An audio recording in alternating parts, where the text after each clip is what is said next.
Aleksandar Dragović, 19. Nemanja Milunović, 23. Milan Rodić, 25. Strahinja Eraković, 55.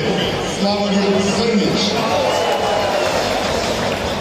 72. Aleksandar Pešić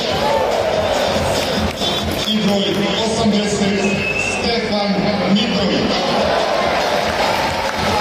Šef stručnog štaba